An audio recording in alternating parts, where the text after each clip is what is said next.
Circle of Inevitability, capítulo 428. Incineração.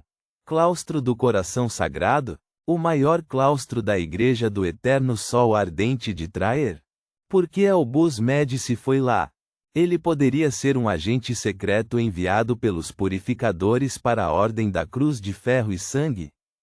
Ou Gardner Martin o instruiu a ficar de olho no claustro do Coração Sagrado?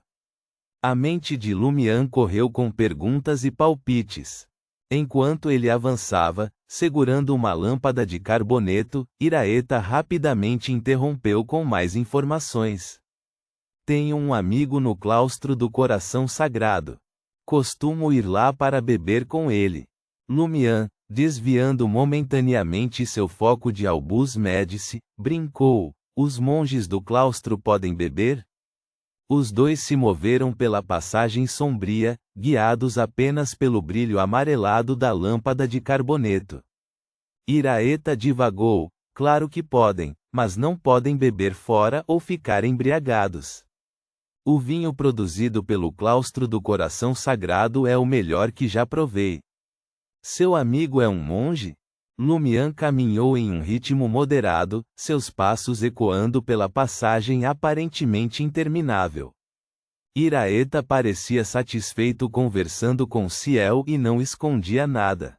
Sim, ele é um membro da Irmandade Menor e serviu como padre batizador do meu sobrinho.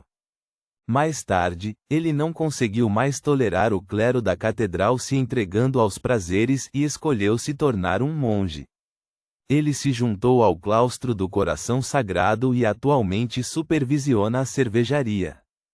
Um membro da Irmandade Menor, campeões da temperança e do ascetismo. Lumian deduziu isso e redirecionou a conversa.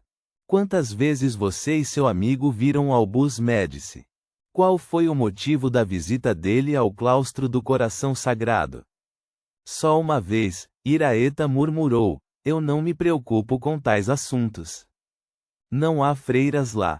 Quando o vi, ele estava andando pelo corredor com um monge e entrou no fundo do claustro.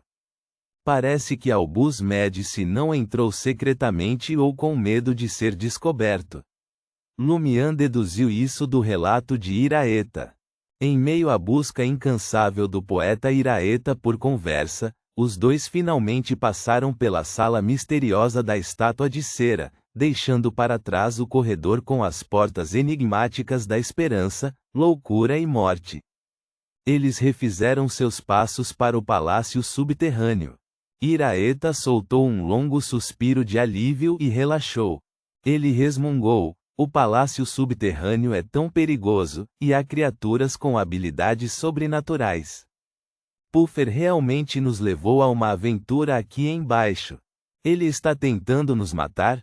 Vocês todos foram corrompidos pelo jogo torta do rei muitas vezes. Eu me pergunto se vocês estão realmente vivos. Lumian se absteve de uma resposta direta às queixas de Iraeta, optando por um sorriso brincalhão enquanto comentava. Parece que quanto mais assustado e tenso você está, mais você gosta de conversar. É isso que me faz sentir vivo, confessou Iraeta. Ele apagou a lâmpada de carboneto enquanto saíam do palácio subterrâneo pela escada em espiral. Lumian se virou e refazeu seus passos em direção à porta da loucura. Ele não tinha fechado a porta quando saiu. Mesmo que não tivesse se aproximado ainda, a luz amarelada da lâmpada de carboneto fez as estátuas de cera aparecerem fracamente, como se estivessem esperando na escuridão. Lumian parou na porta, abaixou-se lentamente e colocou a lâmpada de carboneto no chão à sua frente. Então, ele se endireitou e passou o olhar pelos rostos das estátuas de cera, suas expressões congeladas em agonia e envoltas em sombras. Corvos de fogo começaram a se materializar ao redor dele, um após o outro. Já que o Conde Puffer havia demonstrado más intenções ao levá-los às perigosas profundezas do palácio subterrâneo, qualquer pessoa comum já teria morrido, não havia razão para mostrar qualquer cortesia a um membro da família Sauron, o dono do Castelo do Cisne Vermelho. O plano de Lumian era direto: incendiar as estátuas de cera. Isso tinha vários propósitos. Primeiro, poderia ajudar a digerir sua poção. Segundo, poderia eliminar preventivamente ameaças potenciais, impedindo que as estátuas de cera ganhassem vida e atacassem em um momento crítico. Por fim, poderia criar uma situação caótica que interromperia o plano secreto do Conde Puffer, semeando dúvidas e confusão para sua exploração posterior. O caos muitas vezes cria oportunidades. Suoshi, Suoshi, Suoshi. Com um movimento rápido, ele lançou uma rajada de corvos de fogo que dispararam em direção às estátuas de cera. Depois de despachar 2 grupos de corvos, Lumian caiu de joelhos, pressionando as mãos no chão. De suas palmas, serpentes de fogo deslizavam, serpenteando através da pilha de estátuas de cera e rapidamente as incendiando. Uma cacofonia de explosões se seguiu quando as cabeças das estátuas de cera explodiram e suas extremidades inferiores foram engolidas pelas chamas, criando uma gaiola de fogo vermelho. A cera branca como a carne que compunha seus corpos derreteu rapidamente, transformando-se em gotículas líquidas ou amolecendo e se desintegrando, tornando-as frágeis sob o ataque duplo de explosão e combustão. Os músculos de uma das estátuas de cera se desintegraram completamente, revelando um novo rosto. Era um rosto humano. Era um humano que havia perdido os olhos e morrido há muito tempo, com o rosto cheio de dor. Silenciosamente, mais estátuas de cera amoleceram e desmoronaram. Sem exceção, havia um cadáver humano dentro de cada uma delas. Entre os corpos envoltos nas estátuas de cera estavam homens e mulheres, alguns com carne e pele expostas, outros com cabeças e corpos que pareciam ter sido grosseiramente costurados após a morte. Alguns tinham estômagos abertos, seus intestinos emaranhados e cheios de cera branca, criando uma visão grotesca. O que todos eles tinham em comum era a expressão assustadora de dor gravada em seus rostos, como se tivessem vivido horrores indizíveis ou estivessem presos no mais sombrio dos pesadelos. Conforme Lumian observou, a cera derretida se transformou em um líquido viscoso que escorria dos rostos dos humanos falecidos. Era como se essas almas torturadas estivessem chorando lágrimas de alívio ao encararem o abraço purificador das chamas. Dentro das estátuas há pessoas reais. Lumian, que já tinha visto muitas cenas horripilantes, não conseguiu evitar ficar tenso, sentindo-se instintivamente enojado e com medo. Ele finalmente sabia para onde tinham ido as pessoas comuns do Castelo do Cisne Vermelho que tinham enlouquecido e se mutilado em seus pesadelos. Lumian se levantou, segurando a lâmpada de carboneto. Chamas carmesins irromperam de seu corpo, transformando-se em meteoros flamejantes que riscavam cada canto da câmara cheia de estátuas de cera, transformando-a em um inferno. A cera branca começou a queimar fervorosamente, alimentando-se de si mesma até que não havia mais espaço para o fogo consumir. Os olhos de Lumian refletiam a conflagração carmesim e as lágrimas de cera viscosa em seu rosto pálido. Ele não desviou o olhar, mas observou atentamente. Naquele momento, ele ganhou uma nova compreensão de suas habilidades piromaníacas. O outrora vago terceiro princípio de atuação tornou-se claro. Um piromaníaco causa estragos e uma catástrofe total. Quanto aos piromaníacos, eles podem voluntariamente desencadear desastres e destruição sobre qualquer um. Lumian desejou fervorosamente que os hereges e aqueles que tinham enlouquecido e só conseguiam prejudicar os outros fossem engolidos pelas chamas. Tendo amalgamado seus vários atos nesse princípio, Lumian teve uma sensação incomumente clara de que sua poção de piromaníaco havia sido completamente digerida. Ele podia até ouvir um som imaginário de estilhaçamento.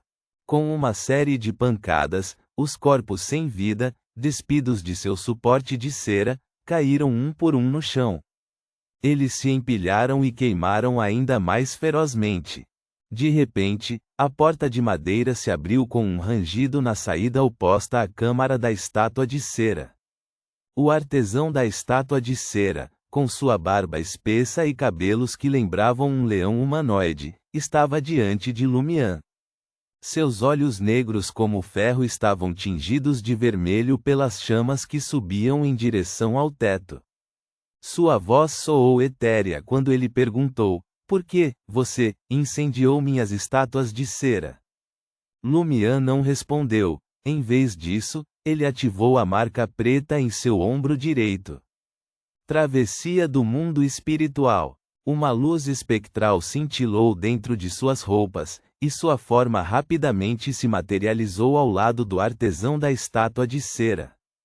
Quase simultaneamente, Lumian abriu os lábios. Ah! Uma luz gasosa amarelo pálida saiu de sua boca e atingiu a cabeça do artesão da estátua de cera. O artesão da estátua de cera, vestido com um manto cinza escuro, balançou visivelmente, como se perdesse o equilíbrio momentaneamente.